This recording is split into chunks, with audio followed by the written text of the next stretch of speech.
I'm your host, Logan, the reader joining me for Veil of Secrets, Chapter 8, and Found. I would to make sure I'm getting this straight. You and Deputy Silverhawk found Kate O'Malley in the basement of a cabin by Crescent Lake. Yes. She'd been heavily sedated. My guess is the kidnapper wanted to keep her docile. Allegedly. If you insist. It seems like the story should end there, doesn't it? The missing bride return. It might seem that way. But getting Kate back was just the beginning. Whoa, whoa, whoa, whoa, whoa. That's right. Red pandas are joining us on this journey. Oh. You sit in a small, nondescript room in Birchport's only hospital. Kate lies safely in the hospital bed asleep. You sit beside her, holding her hand. You can't help but shudder imagining what she must have endured. Oh, Katie Bear. Her skin is waxy, gray, and there are dark circles in her eyes. Her nails are broken, her face bruised. Flynn sits next to you, his expression haunted. A doctor enters carrying a clipboard. You turn to her, eager for information. God, you're everywhere, aren't you? Hello, I'm Dr. Nadia Sidani. I've been heading up Kate's care. Are you Miss O'Malley's next of kin? I am. I'm her brother. Anything you say to me, you can say to John. Doctor glances back and forth between you, then nods. We've done a full assessment of her condition. And? She's stable with no signs of major physical trauma. She's been through quite an ordeal, but she should recover full. Flynn lets out a sigh of relief. You feel a tight knot of tension in your stomach slowly unwind. Is there anything specific you'd like to know?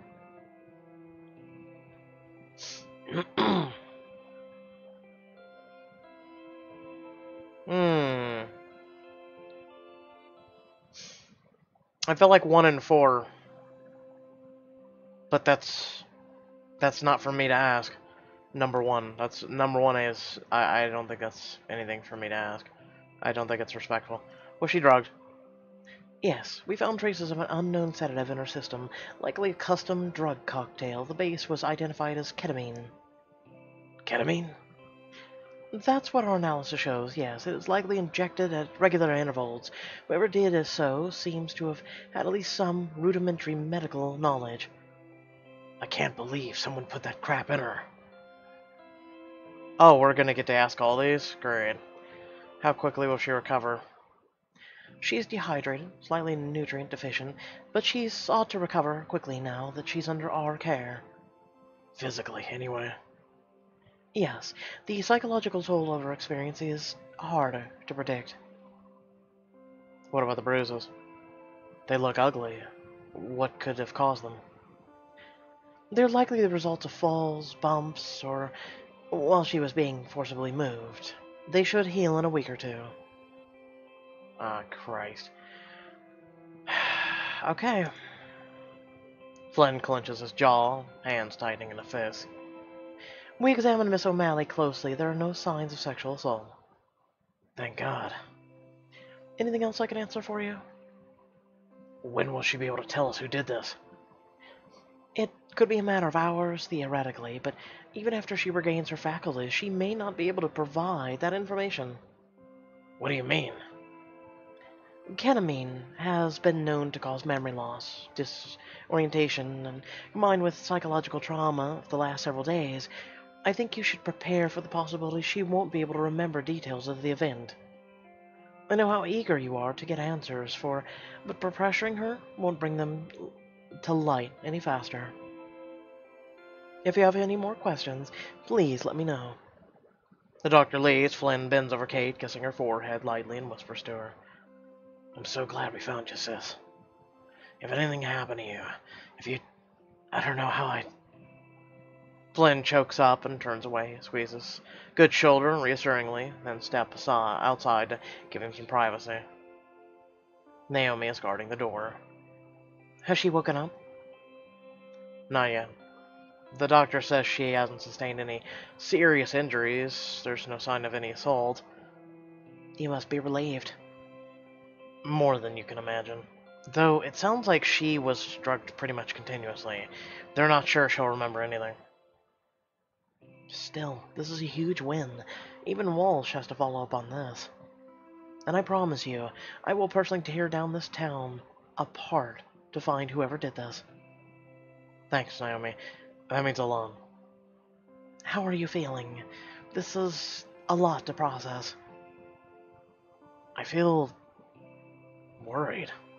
This wasn't the work of some amateur. Whoever did this is still out there. We rescued Kate, but I don't think it's over. Now we've gone and slapped massive targets on our backs. Emmy reaches out and squeezes her hand. I'll keep you safe, John. That's a promise. The two of you stand there in silence, each lost in your own thoughts. A few minutes later, Flynn appears in the doorway. Kate's awake. Already? That's fantastic. I gave her a quick rundown on what happened. She wants to see you. Both. You head back into the hospital room. Kate still looks groggy, but she's awake and sitting up. She reaches her hands out to both of you. You and Naomi each take one. My rescuers. You'd think they'd clean her up. Katie Bear, it is so good to see you. Nice to meet you, Miss O'Malley. How did you find me? Well, Flynn deserves most of the credit. He blushes, looking away. Nah. Don't let him pull this whole modest act. He was relentless. From the minute you went missing, he never stopped looking for you. He refused to give up, despite the strong advice of our police chief. Well, I always knew I had the best brother ever. All of you. I mean, technically we all did a part, but there was no option for that. She reaches out for Flynn. He takes a step closer, giving her a hand, a comforting squeeze. You saved my life. I don't even know how to thank you. There's no way to thank you. Don't thank us until we find the bastard who did this. There's no way we're letting him get away with that, what he did to you. Speaking of, do you remember anything about your kidnapper? Kate lays back on the bed, squeezing her eyes shut tight in an effort to concentrate. It was a man. Do you remember what he looked like? Any details? No. He had a mask on, I think, but it was weird, like a red demon or something. It was terrifying. She cringes, obviously shaken by the memory. It's okay if you don't want to talk about it. No, I want to. I have to. It's just that nothing's really clear. I have a few images, but it's like trying to remember a dream. That's because of the drugs he injected you with. In the basement, he would bring me food. I remember TV dinners and soda. I can picture the cell, but it's blurry too.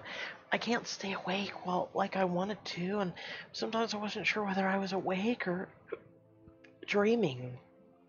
I think I tried to escape, but that might have been a dream too. Kate's eyes suddenly go wide. Wait, there was a knife. I'm sure that was real. A knife? It was hidden in the basement, under the mattress. I tried. Her voice breaks and tears start rolling down her cheeks. Oh God, I think I tried to stab him with it. Did you succeed? I don't think so. It was so heavy. I don't even think I managed to lift my arm. But still, I tried to stab a man. I'm horrible. You were kidnapped, dear. Kate, it's okay. He deserved it. The man kidnapped you, drugged you, and held you hostage. Anything you did was self-defense. Hell, if he were right here right now, I'd stab him myself. And I'm stone sober. Thanks, Flynn. That's weirdly comforting. Yep. Yeah, thanks, Flynn. If Flynn needs backup, I'd be happy to help out. Still a police officer here. Maybe let's tone down the stabbing talk? Kate giggles a little, one of the first genuine smiles you've seen since she woke up. Suddenly, Kate bolts upright. Oh my God, the wedding! I forgot about my own wedding. Who does that? Where's Tanner? Didn't he want to find me? Kate, the thing is... She falls back, tears welling up in her eyes. Did he even bother to look for me? Or is he just with another woman already? Flynn pulls you aside so Kate can't hear. What do we tell her? I don't know. She's gone through so much already. She's still so fragile. Hearing about his murder could break her. You're right. That particular news item can wait. You turn to Kate's bedside. She swallows hard and bites one corner of her lip anxiously. Listen, I don't know if you guys know about, but Tanner's been cheating on me. You're certain of this? I mean, not certain, but I suspected. It's how the kidnapper lured me away from the wedding. So the kidnapper knew. She squints her eyes closed again, dredging up the memory. I was in the dressing room, and I got a text from an unknown number. The person said they had proof Tanner was cheating, that I should meet them outside. I couldn't help it. I ran out there right away. Didn't even stop to change out of my own gown. And then they grabbed me. He pressed something in over my mouth, and everything went blurry. Next thing I remember is the cabin. I'm so sorry, Kate. That sounds terrifying. Kate pulls the covers up to her chin, sighing heavily. You can almost see the light fading from her eyes. I'm sorry. I'm just so tired. Her eyelids start to flutter. Flynn squeezes Kate's shoulder gently, then turns to go. You and Naomi follow. Just as you reach the door, Kate clears her throat. Actually, John, could you stay? There's some things I want to talk to you about with you. This is a chance to reconnect with Kate, learn what's happening in the years since the two of you last saw each other. No, you should probably rest. Yeah, I guess you're right. Squeeze her hand and she lies back on the pillow, eyelids already drooping. Within seconds, she's asleep. You, Flynn, and Naomi step outside. Do you think it's okay to leave her alone in there? We're in a hospital. She should be safe here, and she needs to rest. She'll need to gather her strength if we're going to tell her what's happened since her disappearance. I should probably head back to the station. Bring Walsh up to speed. He's gonna have a lot of questions. Good plan. I'll head back to the cabin, see if there are any clues that you guys missed. No, you won't. I called this in, remember? The force is already crawling all over that place by now. All the more reason for me to get down there. He takes a step, then winces with pain. Wait, have you not had any of that looked at yet? We had more important things to worry about. Alright, but now that we know Katie's okay, you should deal with it. You're already in the hospital, for Christ's sakes. Fine, fine. Just to get you off my back, though. Naomi leaves and Flynn heads to the intake desk. A few minutes later, a nurse ushers him down a hallway to an exam room. You're about to head out yourself when Grant comes around the corner. John, I got your text. Grant, thanks so much for coming. How's Kate? She's pretty shaken up, obviously, but the doctors say she's gonna be okay. That's fantastic. She's resting now. Maybe you should come back for a visit later. Works for me. I'd rather show up bearing flowers anyway. Always the gentleman. What can I say? I was brought up right. Well, now that I have the next couple hours free, do you want to kill some time with me, or Old Town's just around the corner? I could really use a break. Sure, I need to pick up some flowers too. Fine, fine. Steal my thunder, why don't you? Hey, it's your fault for revealing your devious plan. To be nice to our friend. Grant leads you a few blocks away to a charming old-fashioned main street. The two of you stroll past quaint shops, lampposts that are decorated with bows of fresh flowers. The place is adorable. It's my favorite part of Birchport. Really? But your house is, well, basically the exact opposite of all this. I actually admire the architecture. It's not that not what I want to live in, but that doesn't mean it's not beautiful. But the main draw for me is the community. All these stores have been here for generations. All the families have known each other. and they look out for each other. When I spend time down here, it feels like I'm part of something bigger. I know what you mean. There are some Brooklyn neighborhoods just like this. I once wrote about a family-run bodega that burned down, and the neighborhood all pitched in to help them rebuild. Sounds like New York isn't so different from a small town after all. Grant stops outside a candy-stripped awning labeled Putnam's Taffy. Wait, an entire shop just for taffy? Seriously? Saltwater taffy is something we take very seriously around these parts, I'll have you know. But why aren't we eating it yet? Saltwater taffy is quite possibly the best thing that New England has ever contributed to the world. Oh, not. Oh, well, I don't know. All those presidents, or the Ivy League, or the lobster roll. Nope, taffy. Pinnacle of achievement for this region. You enter the shop and gape at the barrels full of taffy, each piece rolled into a square of wax paper and twisted at the ends. There's taffy in every color of the rainbow, from banana to banana yellow to raspberry red. Oh, awesome. They're making some now. The only thing they have near me is a popcorn shop. Hashtag sad face. You follow his gaze to where a young woman in gloves and a black and white checkboard apron stands. She feeds a glob of pink taffy onto a pair of rotating spindles which stretch and pull. This is absolutely mesmerizing. Seriously, who needs to meditate when you have taffy pulling? But more importantly, which flavor do you want to try? Ooh, I get it. God damn it. Come on, it's summer. Watermelon. I like cherry, green apple, chocolate. Cherry. That's my favorite too. Sweet, fruity. It's just like a bite of pure summer. I wouldn't go that far. You take your bags of taffy and stroll along the main street, enjoying the way the sweet, chewy candy mingles with the briny scent of the ocean air. It's so peaceful right now. It's hard to wrap your head around the fact that this place is hiding someone so dangerous. I'm guessing that means Kate wasn't able to ID him? Nope. All we know is that it's a man. And that he's still out there somewhere, out here somewhere. The wind of the ocean picks up, and you shudder at the sudden chill. How's Scarlet? Not awesome. She's a wreck about Tanner. I'm so sorry, Grant. It's hard to watch people you love in so much pain. Yeah, this whole thing, it's been so rough on everyone. You walk over to a floral stand where snow-white star lilies and purple daisies spill over their tubs onto the sidewalk. The vendor, an older lady with weather features and curly gray hair, waves and winks at Grant as he approaches.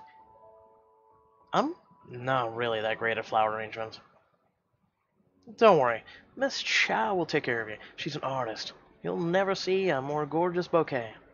All you need to know is Kate's favorite flower. That I can handle. She loves... I don't know.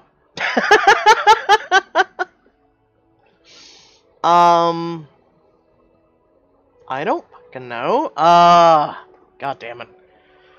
Abort. NASA, we have a problem. I don't know if this is where we get to pick for her, or... Shit.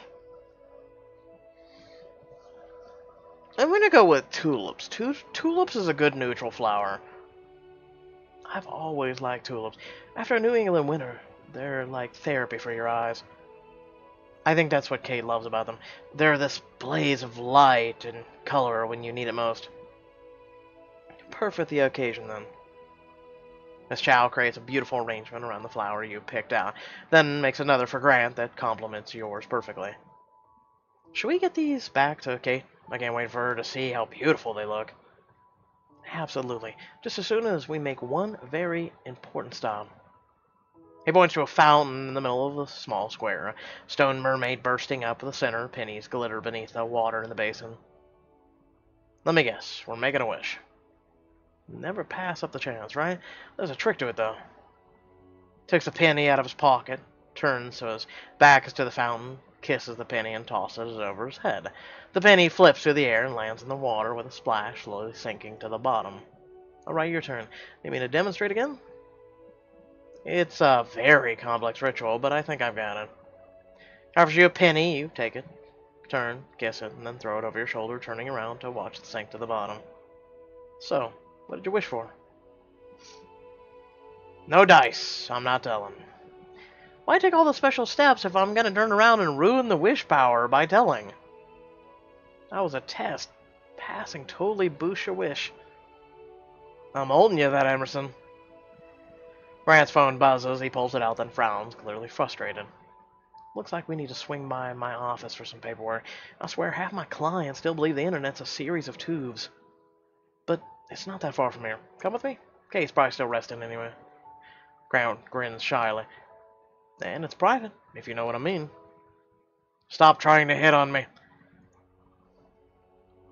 No. Go on without me. I'll explore Old Town on my own, and we can head to the hospital together. Sounds like a plan. Grant hurries off, and you pop into a cute little wine bar, watching the tourists stroll by. Before long, Grant returns. Ready to head back to the hospital? Just as soon as I finish this merlot. When you and Grant arrive at the hospital, Kate is awake again. I come bearing gifts, and Grant's. Grant, holy shit, can they clean you up already? It's so amazing for you to come. Also, the green thing, every time her head comes over there, it like sticks out of her head, so it's like kind of just eh. He gives Katie a one-arm hug, then whips the flowers out from behind his back. Her face lights up at the side. You guys, they're beautiful. Grant ducks into the bathroom to get some water for the bouquets when the door swings open. Walsh and Duffy burst in to her room, Naomi right on their heels. Sir, she needs to... Like hell. The only thing this one needs is a long stay in a small cell. Sir, please, maybe you know... I'm not sure she knows about Hammer. Knows? You drooling moron, she killed him. My god, this guy's an idiot, and I actually lost brain cells about to deal with him. Chief Walsh, no. What are you... John, what's going on? Tanner, he's not... Don't play dumb with me, you she-devil. No. Why would you say that? He can't be dead, you're lying. Kate stares at Walsh. She can see in his eyes that he's telling the truth. She turns to you, trembling all over like a leaf in the wind. John, is it true? Is Tanner dead? I mean, I think she cared about him, genuinely. I think she did, but I'm so sorry. I didn't want you to find out like this. Kate buries her face in her hands. I would have told you, I just wanted to wait until you'd recovered more. Her body shakes with sobs as you wrap your arms around her. Chief Walsh rolls his eyes in slow collapse. Very touching. Really, you could have a career on the stage. But that act ain't gonna work on here. We got a tidal wave of evidence against you, missy. With all due respect, sir, Kate is a victim. We found her heavily sedated in a cabin basement. Yeah, and if you'd bother with some proper police work for one, you'd have found the evidence yourself, Silverhawk. It was all right there in the cabin where you saved her. Show 'em, Duffy. Yes, sir. I have it right here. Let me guess the knife. Duffy reaches out, holding a bag with a long knife in it, the edge caked with dried blood. Shit. Remember she said she imagined her fighting and stabbing someone?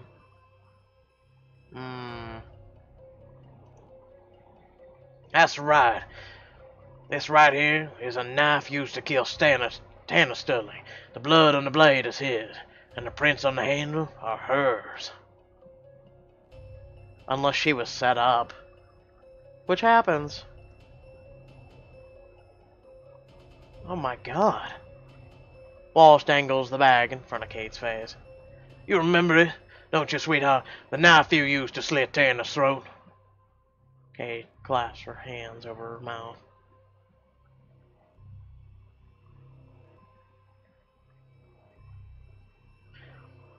Oh, shit. The problem is it's the confessions of a delirious woman who was drugged. Kate could never hurt Tanner. Let's go with that. She loved him, and she was in prison for Christ's sakes. That's what she wants you to believe. But the truth is, she found out that he was cheating, but it was Southern redneck. Can't do it anymore. She couldn't stand it. She killed him. Hiding out in the cabin was just a setup. We got the murder weapon, plus one hell of a motive. Duffy, why don't you show them the photos? Just in case anybody feels they like arguing. He glares at you pointedly. These are, well, a little indecent. Duffy awkwardly hands you a folder. Inside you see stills of Tanner and Scarlett, indisposed. No need to show these to you, Kate, seeing as how you're the one who took them. Oh. You must have eaten away at you, watching those two go at it on this yacht. One of the many things you wanted for yourself. Kate shakes her head again and again, but it's like she's lost the ability to speak. I give you this much. You crafted one hell of an alibi. Faking your own kidnapping, waiting until everyone's convinced something happened to you to take your revenge. Stop it! None of this is true. Honestly, Walsh, you can't really believe this. Sir, I think we need to take more time to investigate. He sticks his nose up in the air as though none of what you've said a word. Read or writes, Duffy. What? This can't be happening. There's no way you have enough evidence. You have the right to remain silent. I got a winning case here, Mr. Emerson. You're a big shot lawyer. You should know that. Now, Silverhawk, clear the scene. I refuse. He stares at her, briefly stunned. Then fine, I'll clear it myself. If you cannot afford an attorney, one will be provided for you. Walsh shoves you out the door. You try to resist, but Grant shakes his head. Don't fight him, John.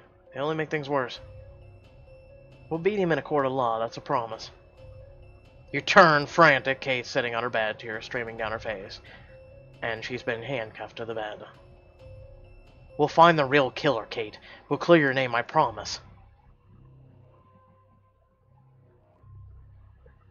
Look, that one Oshalot. Inya's really surprised right now. You've collected 5 total clues, which we've seen this now twice. We get it. I don't know, guys. I don't know. My dear Watson, what do you think? Do you think Kate did it? Do you think she perhaps... I mean...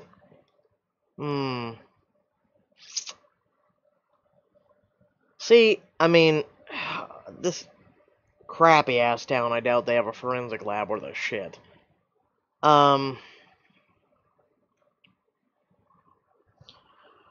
If they had a forensic lab worth of crap, you could tell the difference between someone slit his throat, like, say, from instance, behind, or if it was a defensive wound. I mean, we never really got to see how, again, that's what a forensic lab is for. A forensic lab could tell you whether it was a forward slash, a sideways, or a backward. Forward being a defensive, or literally someone lunging at you and hitting you in the throat with it. I don't think this town really, like I said, has that forensic capability. Also, I mean, yeah, she does have one hell of an alibi. The court of law would free her instantaneously because here you've got her. She was bound and drugged in a basement of a piece of crap place, and completely drugged. The doctors already confirmed she had repeated injections. I mean, what did she do? Give those injections to herself? I mean, it's possible, but again, no, because remember, there's one key fact that Pixelberry, I don't get this whole, we're already in FBI custody, this whole beginning thing, that irks me. I wish that wasn't a thing. Because we also know there's 3 more deaths that are yet to happen. Only Tanner has been killed. So there's 3 more deaths that has been confirmed to happen. So, and here we're on chapter 8, so, With that being said, I hope you all did enjoy the video. Remember to like, share, and subscribe. Head down below. There are links to social media, our Discord, and a few links to support me and my content. We're almost at 9,000 subscribers. I want to thank each and every one of you. I wanted to try and grow the channel a little bit quicker. So please do share our content on our channel. I do a wide variety of content. You guys should really check out the channel update. I know a lot of you did not check out that video. And please do. There's a lot of content coming your way. That is, especially since you're most likely a choices-based fan, right? A lot of choices type games I've been doing, I'll continue to do, and a lot of games are coming down the pike. All brand new games that have not been covered by anybody as of yet will be coming to this channel. So please, like I said, check out the channel update. It was released within the last week. Please check that out. And without further ado, thank you all for watching. I hope you all enjoy the Ocelots and the little red pandas. And I'll catch you all in the next video. Peace.